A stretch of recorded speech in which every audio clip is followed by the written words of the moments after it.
बंदों गुरुपद कंज कृपा सिंधु नर रूप हरि महामोहतम पुंज जासु वचन रवि कर निकर। भक्तगणों को तथा धर्म अनुरागियों को मेरा हार्दिक नमन। सत्संग योग मैत्रियो अनु उपनिषद में आया है। अध्याय सामवेद के अध्याय 2 में द्रव्य अर्थ अन्न वस्त्र अर्थ या प्रतिष्ठा अर्थमैव वा सन्ये से दू उभय भ्रष्ट सह मुक्तिम न आप तुम अर्हति। अर्थात द्रव्य जो द्रव्य के लिए अन्न वस्त्र के लिए या प्रतिष्ठा के लिए संन्यास करें तो वह उभय संसार और परमार्थ से भ्रष्ट होकर मुक्ति नहीं पा सकता है। जो पुरुष जो प्राणी अन्न वस्त्र धन प्रतिष्ठा प्राप्त करने के लालसा से अगर यदि संन्यास ग्रहण करता है, ना उसको माया मिलता है और ना ईश्वर प्राप्ति होती है। माया मिली है न राम और दुविधा गया पर्याम। दुविधा गति होकर के वो जो है लटक जाता है। अतः इस प्रकार संन्यास ग्रहण करना उचित नहीं होता है। विषय से पूर्ण रूपेण से विरक्ति जब हो जाए तब संन्यास ग्रहण कर करके पूर्ण रूपेण से उस कार्य में विषय का त्याग कर करके ईश्वर प्राप्ति करने के बारे में प्रयत्न करना चाहिए। इसलिए कहता है, संत महात्मा लोग कहते हैं, संतन की मति अति गोई इसे जाने नहीं कोई। संतों की मति अति गोई है, अति गंभीर ज्ञान रहता है उनके मति में, बुद्धि में।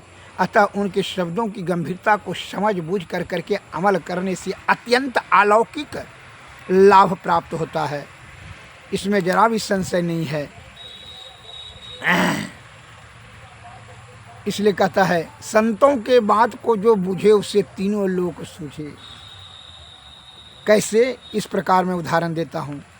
एक जो है सेठ जी, बड़ा कारोबार लंबा चौड़ा चल रहा था, बड़ा होशियार, बड़ा बुद्धिमान। उसके दरबार में, सेठ जी के दरबार में एक संत का आगमन हुआ। संत पहुँचे और संत को बड़ा स्वागत और मीठे भाव से नम्र निवेदन करते हुए सेठ जी ने बैठाया। बैठिए महात्मा जी। उनका जो है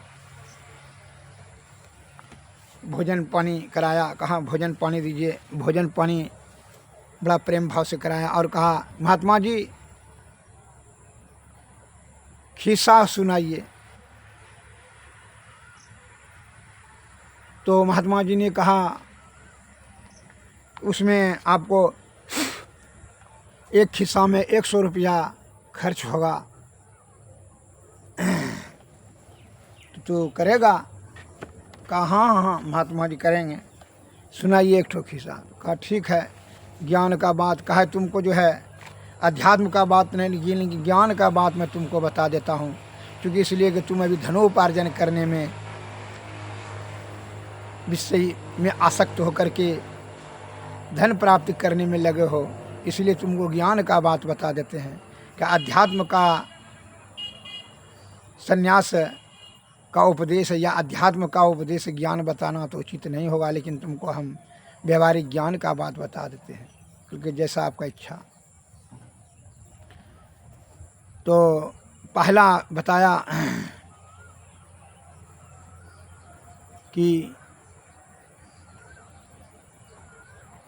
जब धन किसी कारण से नष्ट हो जाए तो उसके उपार्जन के लिए प्रदेश जाना चाहिए। परंतु लेकिन एक बात को हमेशा याद रखना, किसी का अगर यदि कोई छोटा व्यक्ति आपसे अगर बड़ा पोस्ट पर चला जाए, ऊंचा हो जाए, तो उसको छोटा शब्द से संबोधित करना उचित नहीं होगा, अन्यथा वह आपका शत्रु होकर के आपको हानि पहुंचा देगा। पहला उपदेश कि छोटा आदमी अगर यदि बड़ा हो जाए तो उसको छोटा कहकर संबोधित नहीं करना चाहिए। क्या ठीक है, उसको छोटा नहीं समझना चाहिए, पहला करके। दूसरा अगर यदि किसी का प्रतिष्ठा जाए, इज्जत जा रहा है, तो उसको इज्जत को उखाड़ना नहीं चाहिए, ढक देना चाहिए, अन्यथा आपको इज्जत उखाड़ने का, निंदा करने का, आलोचना करने का आपको पाप लगेगा। अच्छा, तीसरा उपदेश देते हैं कि जो काम छोटा से हो जाए उसको बड़ा को नहीं करना चाहिए। जो बच्चा से हो जाए, नौकर चाकर से हो जाए, उसको मालिक को, बड़ा को नहीं करना चाहिए। ये चौथा, अगर जहाँ मन फट जाए तो वहाँ कदापि नहीं रहना चाहिए, अन्यथा आपका प्राण नाश हो जाएगा। ये चारों उपदेश दिया। कहा ठीक है महाराज। ये चारों उपदेश को लिख लिया सेठ जी ने, डायरी में अपना जेब में रख लिया और महात्मा जी को 400 रुपये दे दिया और महात्मा जी चले गए। अब संयोग की बात हुई कि जो है अचानक जो है जो नदी में उसका जो अनाज का व्यापारी करता था वो जो है नाव डूब गया, जो पूंजी पट्टा सब डूब गया। एवं प्रकार से उसको बड़ी भारी क्षति हुई, हानि हुई। उसका घर द्वार भी जो है गिरमी जो पड़ा था वो सब पूंजी लगा करके उसमें अनाज लनवार था उससे ख़त्म हो गया और पूंजी पट्टा सब समेत हो गया। लोन के कारण से, ऋण के कारण से घर भी नीलाम हो गया। अब तो एक कंगाल हो गया। उसके पास साथ में जो मुंशी जी था, मुंशी जी ने कहा कि सेठ जी अब चलिए कमाने के लिए, हम आपका पीछा अभी आपत्ति काल में नहीं छोड़ेंगे। जब सुख में आपका साथ में रहें आज 20-25 बरस से, तो मैं अभी आपत्ति काल में भी आपके साथ रहेंगे। सेठ जी ने कहा कि तुम भाई चले जाओ अब कमाने खाने के लिए, हम भी जाएंगे कमाने खाने के लिए। क्योंकि हम जहाँ जाइएगा आप सेठ जी आप ही के साथ में रहेंगे और आपका सेवा करेंगे और हम भी कमाएंगे आप ही के साथ में, आपका साथ हम नहीं छोड़ेंगे। कहा 20 वर्षों से आपका हम सेवा कर रहे हैं, आपके प्रति हमको बड़ी श्रद्धा और प्रेम आदर का भाव है। और ठीक है, तो जो है सेठ जी और मुंशी जी दोनों वहाँ से, अब वहाँ वो अपना एरिया में राज्य में क्या कमाएगा, मेहनत मजदूरी करेगा, पूंजी पट्टा तो अब रहा नहीं, इसलिए परदेश दोनों चले गए। और दूसरे राज्य में जब चले गए तो वहाँ का राजा जो है मर चुका था और उस राजा का जो है नियम था कि हाथी स्वयंवर था, हाथी ने जिसको मल्ला पहना देता था वही राजा बनता था। राजा का एक हाथी था। तो जो है यह उस राज्य में गया ही था, अभी 2-4-8 दिन हुआ था। एक मंदिर से मैं सोया हुआ था, मंदिर से अब सो करके जब उठा, जब मंदिर के निकट टहल रहा था तो उधर से हाथी आया और मंत्री और कर्मचारी उसके पीछे पीछे। हाथी ने वही मुंशी जी को गला में फूल का हार पहना दिया। अब नियम के अनुसार से, कानून के हिसाब से, उस राज्य के कानून के हिसाब से वहाँ का जो है वह राजा बन गया। प्रजा सब ने और वहाँ के मंत्री सब ने उनसे निवेदन किया कि आप राजा यहाँ का बनिए। वह राजा बना दिया और उनकी पुत्री थी, राजा की जो पुत्री थी उससे शादी भी करा दिया। और तब ये जो है राजा बन गया। जो है सेठ जी क्या कहे, सेठ जी कहा कि जा ठीक है अब राजा तुम मजा आप राजा बन गए हो भाई, तब हम आपको मुंशी हमरा तो आप नहीं रहे। कहा मुंशी ने राजा जो बन गया था उसने कहा कि सेठ जी आपके प्रति हमको बड़ा श्रद्धा और प्रेम रहे है, अतः अब विपत्ति काल में आपको नहीं छोड़ेंगे, आप चलिए हम राजा हैं तो आप हमारा जो है मंत्री बन जाइए और लिखा पढ़ी कीजिएगा, हिसाब किताब। कहा ठीक है। तो वह सेठ जी वहीं उन्हीं के साथ में चला गया और उन्हीं का जो है मंत्री बन गया और लिखा पढ़ी करता था। सेठ जी तो होशियार था ही। अब वो राजकुमारी से जब शादी करके बड़ा बढ़िया से जीवन ऐश मौज से राजा बन करके ठाट बाट से जीवन जीने लगा। अब एक दिन की घटना है कि वो राजकुमारी जो थी वो एक दीवान से फंसी हुई थी, प्रेम जाल में फंस करके वो जो है ये राजा जो है किसी राजकाज में 3-4 दिन के लिए बाहर गया था। तो सेठ जी तो वहीं थे। सेठ जी शाम को 12 बजे रात में जब उठ करके देखा गया मल त्याग करने के लिए, तो वही रास्ते से होकर के रानी के महल से तो वह खिड़की से देख लिया, खिड़की खुला था, खिड़की से देख लिया कि रानी जो है जो राजकुमारी थी वह दीवान के साथ सोई हुई है। उसने जो खिड़की खुले था। अब तो इसके मन में सेठ जी को याद आ गया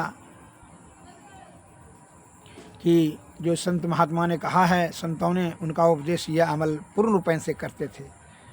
जो मुंशी था उनका राजा बन गया था तो राजा साहब कहते थे, ये का छोटा को जो है मुंशी नहीं कहता था, अब जो है राजा साहब ही कहते थे। अब जो दूसरा पॉइंट में आ गया कि जो है जिसका इज्जत जाए तो इज्जत उसका ढक देना चाहिए। ये अपना चादर को जो है वह खिड़की में लटका दिया, खिड़की झाँप दिया कि कोई नौड़ी दाए, कोई और अन्य सिपाही कर्मचारी नहीं देख ले ये दीवान के साथ में सोई हुई, इज्जत इसका प्रतिष्ठा कम हो जाएगा। इसलिए प्रतिष्ठा बचाने के लिए उसने चादर दे दिया।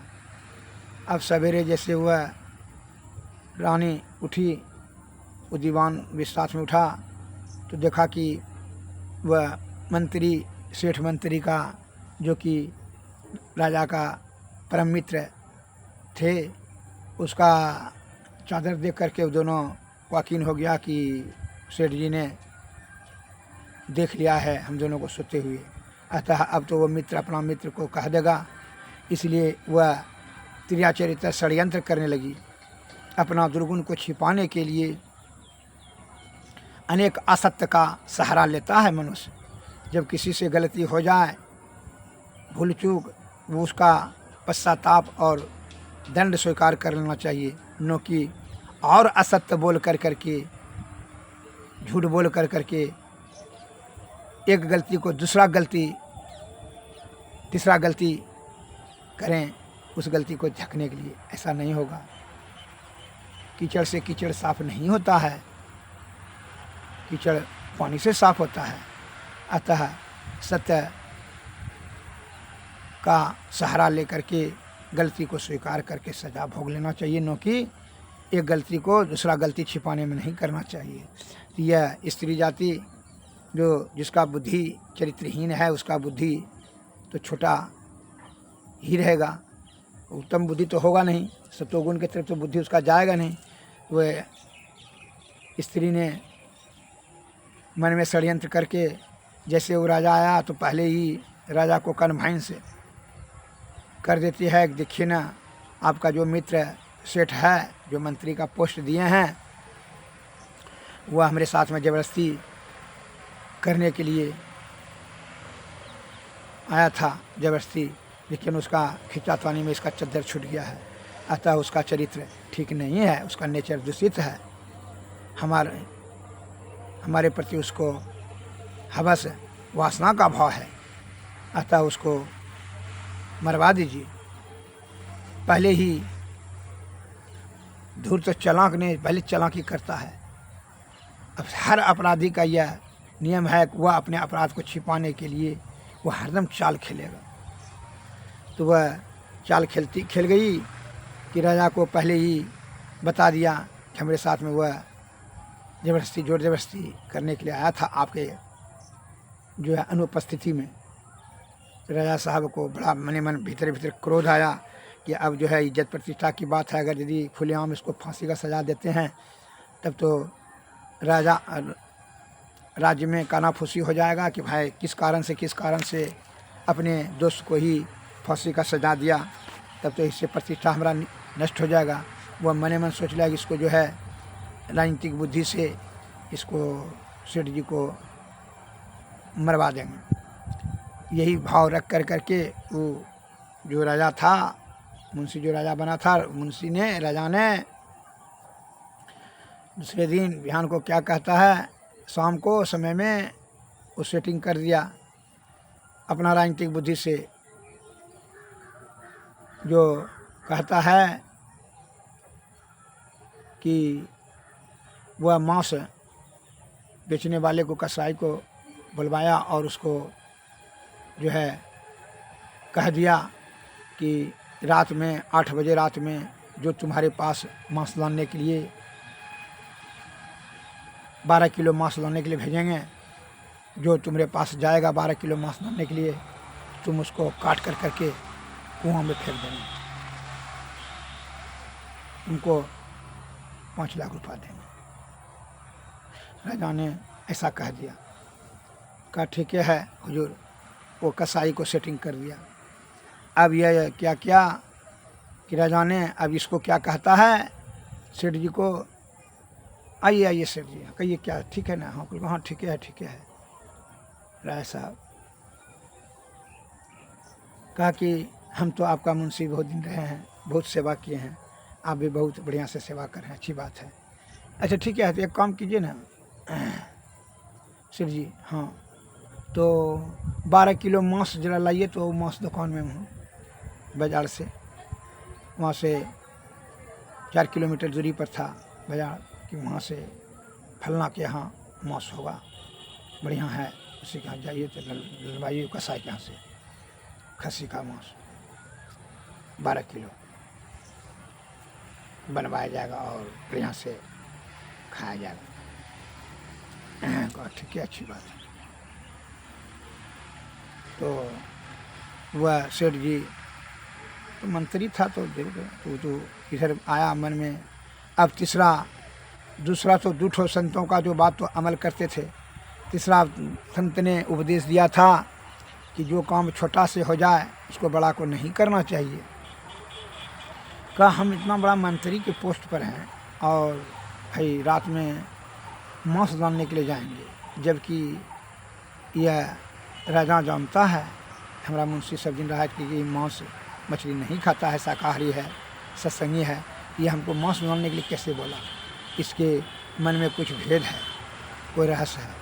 चलो हम महात्मा जी का कुछ रहे, उसका हम जब नौकर हैं तो हमको कह सकता है, लेकिन महात्मा जी का बात को अमल करना हमको अति अनिवार्य है, क्योंकि वह मने मन दृढ़ संकल्प था कि हम जीवन में जो 400 रुपये खर्च करके महात्मा जी का ज्ञान का उपदेश प्राप्त किए हैं उसको जीवन में अमल अवश्य करेंगे, ऐसा वह दृढ़ संकल्प ले चुके थे।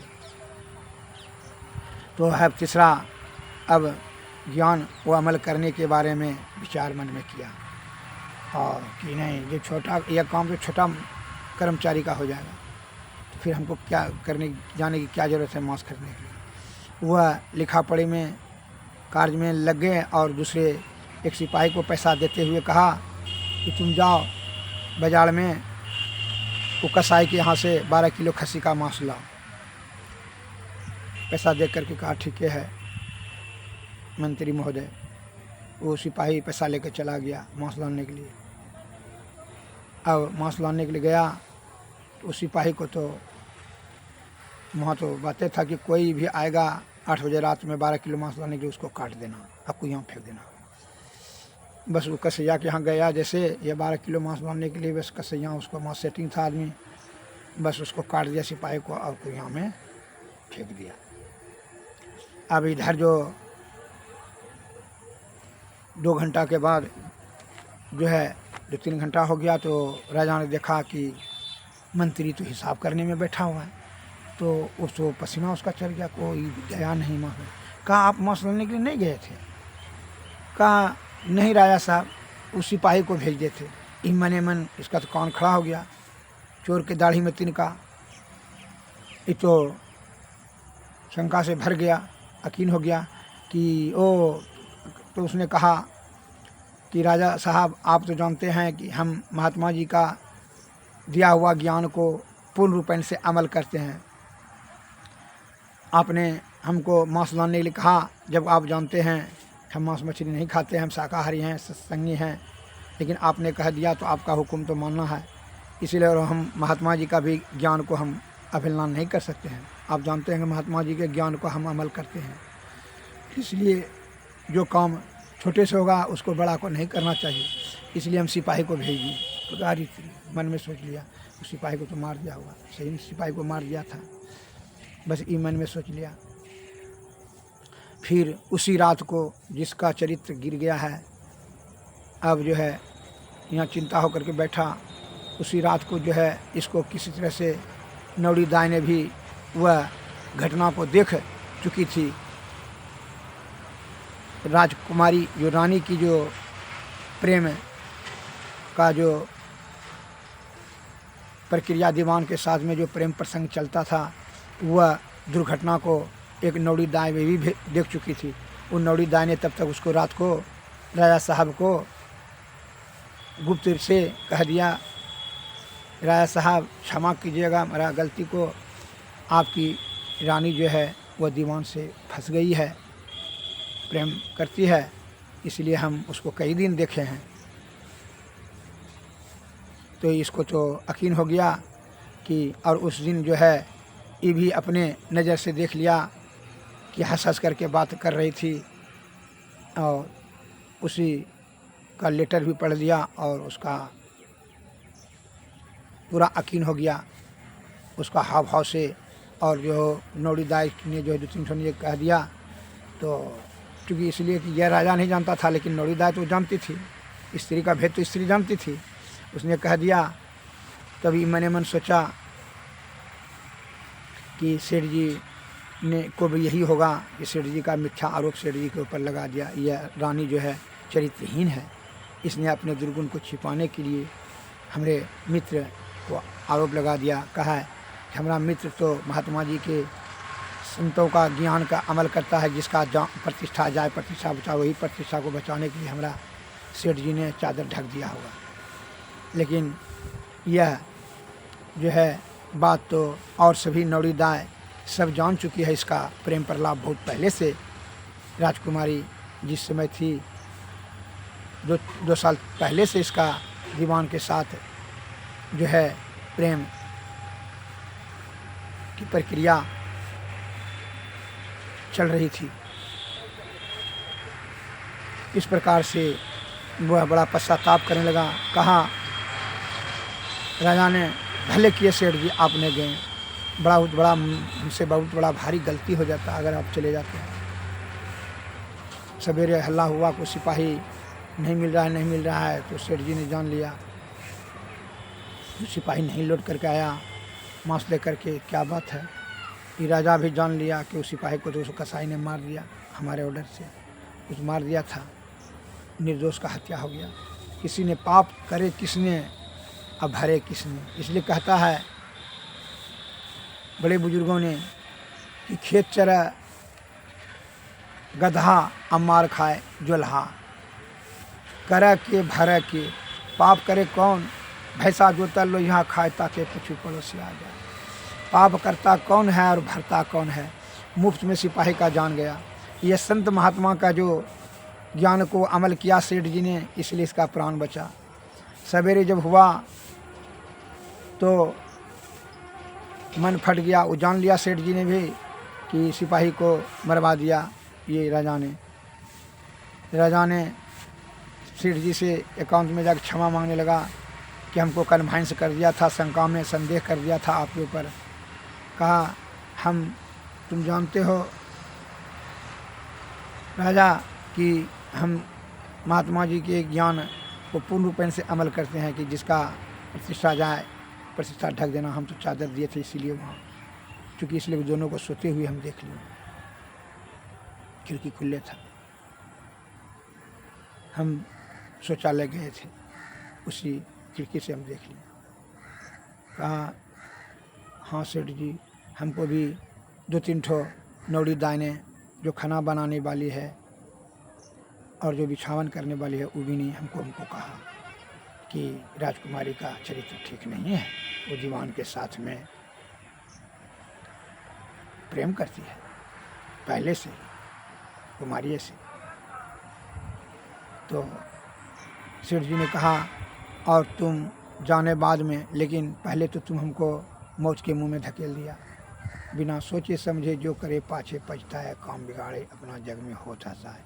हम तो संतों की बात को अमल करें तब तो हमारा प्राण बचा है।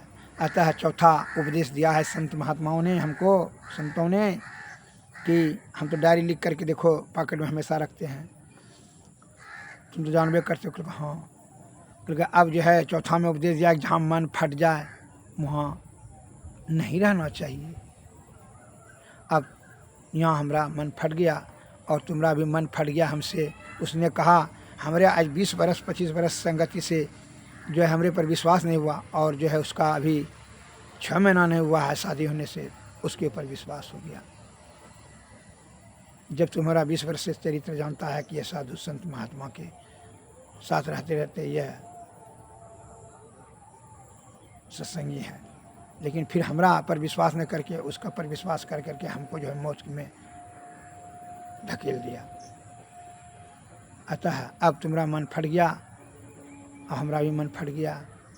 हम तो महात्मा जी के ज्ञान से प्राण बचा, इसलिए हम यहाँ नहीं रहेंगे। इतना कह करके आज्ञा हमको दो, तुम रहो। तो कहा नहीं अकेले हम कैसे रहेंगे, क्योंकि तुम राजा हो, यहाँ का रहो, हम नहीं रहेंगे, किसी भी सूरत से हम यहाँ नहीं रहेंगे। वह उसी समय सेठ जी चला गया। और यह जो है नारी के मोह में और राजकुमारी और धन के मोह में, राज के मोह में, ऐश्वर्य आराम के मोह में क्या हुआ कि रह गया। और इसका दुर्गति क्या हुआ। सेठ जी तो संत महात्मा के बात को रख करके वो चले गए, उनका जय जयकार संतों साधु महात्माओं के संगति में चले गए। वह सत्संग भजन करने लगे, वह ब्रह्म की प्राप्ति करने में लग गए। समझ लिया कि यह इस संसार में, उनको ज्ञान हो गया कि इस संसार में विषय भोगियों के साथ में रहने से इस जीवात्मा की दुर्गति निश्चित है। अतः विषय भोगियों का साथ को त्यागना ही, विषय भोग तथा विषय भोगी का साथ भी त्याग देना जरूरी है। उसने ऐसा मन में दृढ़ संकल्प कर करके के साधु महात्मा के साथ चले गए सेठ जी। और इसकी क्या दुर्गति हुई राजा का, कि राजकुमारी तो है, वो रानी तो दुर्चरित्रहीन थी। इसने दीवान को सेटिंग कर करके राजा को जो है भोजन में ही जो है विष मिलवा दिया और राजा भी समाप्त हो गया। इसलिए कहता है नारी विवश नर सकल गोसाई नाचत नर। विषय बड़ा बलवती होता है, विषय जो कहता सो करता नहीं, मुँह का खाली लवार, आखिर धक्का खाएगा साहब के दरबार। जो ज्ञानी संत महात्माओं ने जो सत्संग प्रवचन आपको कहते हैं, ज्ञान की बात कहते हैं, जब अमल करेंगे तभी लाभ होगा। और अमल नहीं करेंगे, बात बना करके विषय में आसक्त होकर करके जब बात को काट देंगे संत महात्माओं का, तो समझ लीजिए आपकी दुर्गति, प्राण की नष्ट हानि होना निश्चित हो जाएगा। इसलिए जो विषय भोग आसक्ति रखता है अन्न वस्त्र धन में, स्त्री मोह में, वह उसका दुर्गति निश्चित होगा। इस सभी विषय भोग का त्याग करके ही संन्यास ग्रहण करें और तभी यह जीवात्मा का कल्याण होगा। नहीं तो जो है क्या होगा, इसके लिए साधु भाई जीवत ही करुआसा। वो राजा को वो राजकुमारी चरित्रहीन स्त्री ने मरवा दिया जहर खिला करके। और यह महात्मा जी के ज्ञान से ही बच कर करके के साधु महात्मा के साथ में ब्रह्म की प्राप्ति किया। अतः संतों के बात को जो बूझे उसे तीनों लोक सूझे। इसलिए कहता है संत दरस फल परम अनूप, ब्रह्म दरस सहज जीव स्वरूप। अपने निज स्वरूप में ब्रह्म का दर्शन हो जाना, समझ लिए आवागमन से मुक्त। संत का दर्शन होने से अलौकिक लाभ मिलता है, लेकिन उनके शब्दों की गंभीरता को समझ करके आत्मज्ञान से अमल करें तभी। कहा है केवल सुनने से नहीं होगा, सत्संग बहुत सुन लिए, अमल नहीं करने से कोई लाभ नहीं। सुनी समझें मन मुदित मनो, मन जहीं जहीं अनुराग, लहीं चार फल अक्षत जनो, साधु समाज पर्याग। सुनने से नहीं होगा, समझने से होगा। समझने से खल नहीं होगा, जीवन में अमल करने से होगा। अमल करेंगे तभी न सफलता सिद्धि मिलेगी। इसलिए कहते हैं संत महात्मा कि जीते जी क्या करना है कि यह जीवात्मा के कल्याण के हेतु सद्गुरु की कृपा प्राप्त कर करके युक्ति से भक्ति, भक्ति से मुक्ति करना है। ये साधु भाई जीवत ही करवा साव, जीवत कर्म की जियत समझे, जीवत बूझे, जीवत मुक्ति गढ़वासा। साधु भाई जीवत ही करवासा,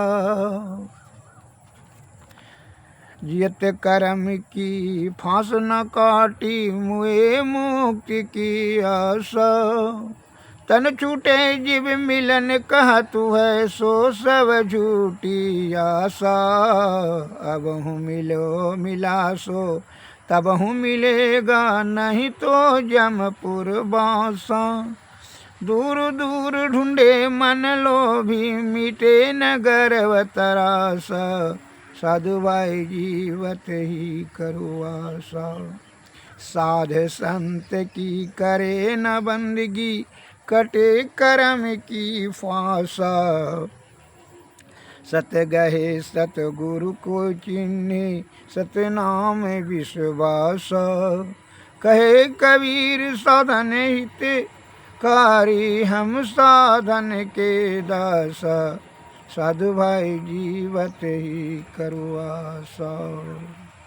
श्री सद्गुरु महाराज की जय, श्री सद्गुरु महाराज की।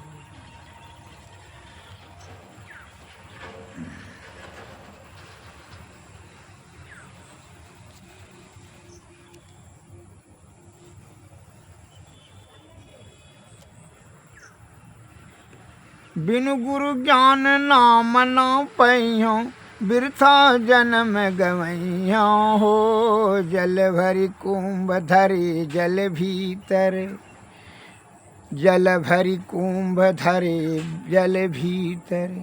बाहर भीतर पानी हो, उलटी कुंभ जल जल ही गं समय है। तब का करी हो ज्ञानी हो, बिन कर ताल पखाओ अजवज। बिनु रसना गुण गाया हो, गवन हर के रूप न रेखा। सतगुरु यलख लखाया हो, है या था सविहीन में। दरिया लहर समानी हो, जाल डारी करी मर गिन। मीन के हुए गे पानी हो, पंछी का खोजो मीन के मार गे। ढूंढे ना कोई पाया हो, कहे कबीर सतगुरु मिल पूरा। भूले को राह बताया हो, बिनु गुरु ज्ञान नाम ना पैयो। बिरथा जन्म गवैया हो, जल भरी कुंभ धरे जल भीतर। बाहर भीतर पानी हो, उलटी कुंभ जल जल ही समय है। तब का करी हो ज्ञानी हो। श्री सद्गुरु।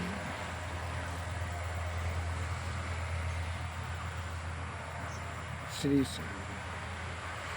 बिनु गुरु सतगुरु नर रहत भुलाना। खोजत फिरत राह नहीं जाना, के हर सुत ले आयो गड़रिया। पाल पोस उनकी न सयाना, करत कलोल रहत यजयन संग। आपन मर मऊनहु नहीं जाना, के हर एक जंगल से आयु। ताई देख बहुत रसियाना, पकड़ी के भेद तुरत समझायो। आपन दशा देख मुस्काया, अजस कुरंग बिच बसत वासना, खोजत मुड़ फिरत चंगाना। कर उपवास मन में देख, यह सुगंधि धो कहाँ वसाना। अर्ध बिच लगन लगी है, शक्यो रूप नहीं जात बखान। कहे कबीर सुनो भाई साधु, उल्टी आप में आप समाना। विनु सतगुरु दर रहत भुलाना, खोजत फिरत राह नहीं जानो। श्री सद्गुरु महाराज की जय। अज्ञानता के कारण से मनुष्य विषयों के में आसक्त होकर करके यह जीव आत्मा की दुर्गति कराता है।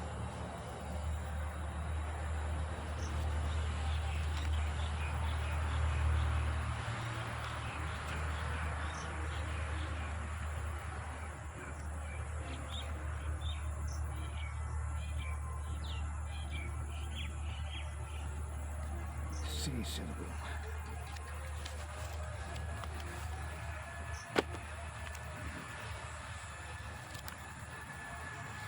आरती तन मंदिर में कीजिए, दृष्टि जुगल कर सन्मुख दीजिए। चमके बिंदु सूक्ष्म यति उज्जल, ब्रह्म ज्योति अनुपम लख लीजिए। जगमग जगमग रूप ब्रह्मांडा, निरखी निरखी ज्योति तज दीजिए। शब्द सूरत याभ्यास सरल तर, करि करि सार सवद गही लीजिए। ऐसी जुगति कया गढ़ त्यागी, भव भ्रम भेद सकल मल छीजी। भवखंडन यारति यह निर्मल, करि में अमृत रस पीजी। आरती तन मंदिर कीजिए, दृष्टि जुगल कर सन्मुख दीजिए। श्री सद्गुरु महाराज की जय। श्री सद्गुरु महाराज की। सद्गुरु नमः, सद्गुरु नमस्कार। जय हिंद, जय भारत। नमस्कार।